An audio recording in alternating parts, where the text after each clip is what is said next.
So from World War I, he gets back home, he's patched up, he gets back home, he starts doing other things. This talent of his to be a writer really bears some fruit, and he starts doing writing for newspapers, for ad companies, for everybody that will hire a no-name writer. And they figure out that he's actually really good. His particular peculiar style, this ability to be descriptive without being embellishing, was really useful in newspaper writing and in some of the other things. So he lived in Toronto, Chicago, Paris, Key West, and the Caribbean after all of this time.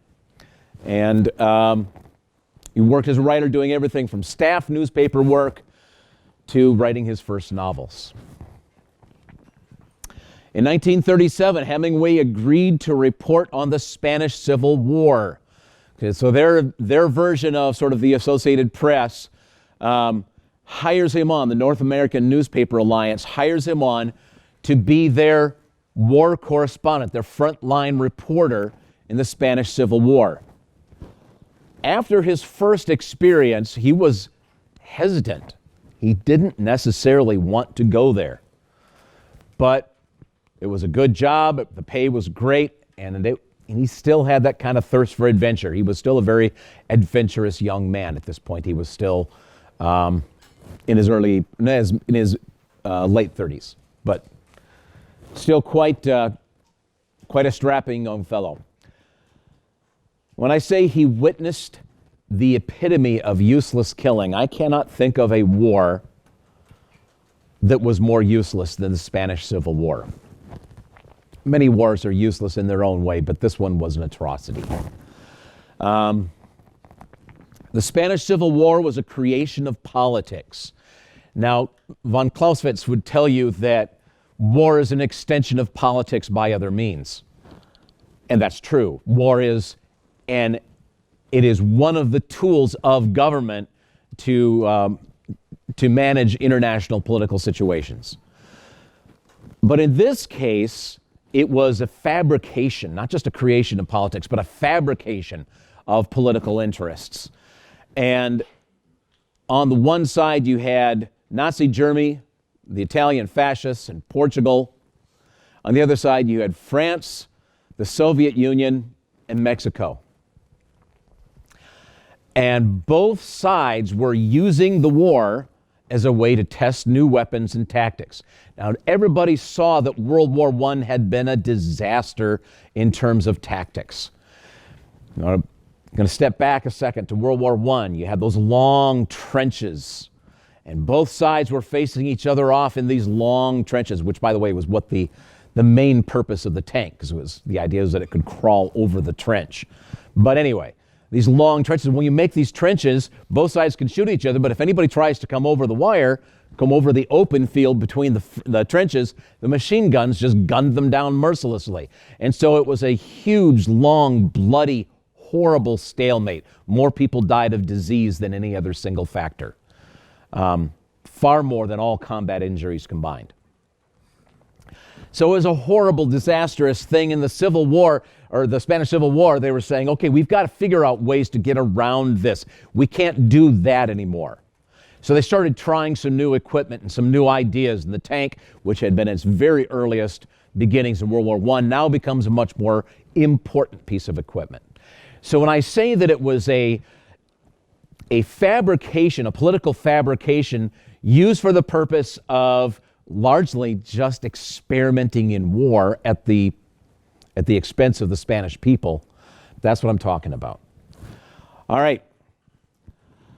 They both use it as a testing ground for military tactics and equipment after the futility of the First World War. And, of course, they were sensing the inevitability of a Second World War already by then. In fact, it was already kind of happening. All right. I picked these. Now, this one looks actually kind of familiar, right? Looks a lot like the other picture that I showed you from World War I. Well, this is a picture that's familiar from any war. You have civilians sitting around and going through the rubble, looking for pieces of their destroyed life, maybe for loved ones. This is just such, you can go through any war of the 20th century forward, and you will see scenes just like this. The tanks, you'll notice, are much more sophisticated than they were. They're now used not for crawling over trenches, but for flanking, for moving rapidly in a way to force basically people from ever creating the trenches in the first place. And of course, you always have jubilation. Somebody's always happy. They just had a victory. And for everyone who's happy, there's someone who's miserable. All right. After this experience, the experience of the Spanish Civil War, he decides he's going to go to Cuba. He's just done with the world. He goes to Cuba, and he doesn't write for 3 years, probably a little closer to 4. Between 1942 and 1945, he produces nothing. What are the dates of 1942 to 1945? World War II. He is hiding out. He is basically saying, you are not going to send me to another war. I'm done with it. No more wars. Now, this is an interesting thing from a guy whose whole life and career is built on the bravado of the tough guy. You know, he's the macho, he writes the epitome of the macho man in all of his books, all of his stories. And yet at this point, he says, I am completely sick of war, and I'm going to sit this one out. I'm going to Cuba, because Cuba's in the middle of its own revolution, and they are too busy to get involved in this foreign war, so I'm just going to hang out with them. And that's what he does. He begins writing again after a little while. Now again, he's made a lot of money from writing. He has some actual bank, and he can do some things that most people can't. And so he starts going deep sea fishing. He starts going to Africa on safaris, and he starts writing again. And one of the stories he writes is The Short Happy Life of Francis Mackimer. The late 1960s brought a period when writing became very difficult for him. He was losing his eyesight. Remember what I said earlier, the people that wouldn't take him because of his bad eyesight? He was losing his eyesight. As he lost his eyesight, he became more depressed. He became more confused and disoriented. He had a hard time keeping things straight in his head, as in just organizing his thoughts. And he spiraled into severe depression until in 1961, actually in April of 1961, he finally used his favorite shotgun and took his own life. One of the greatest, most brilliant writers of all time.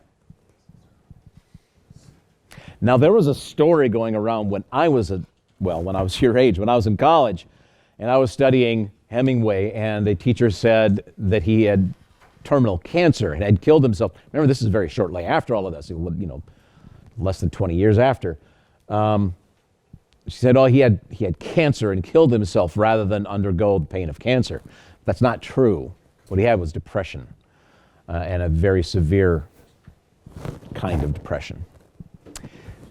Help was not readily available for people then either in much of the way it is now. All right, so that's the end of his biography.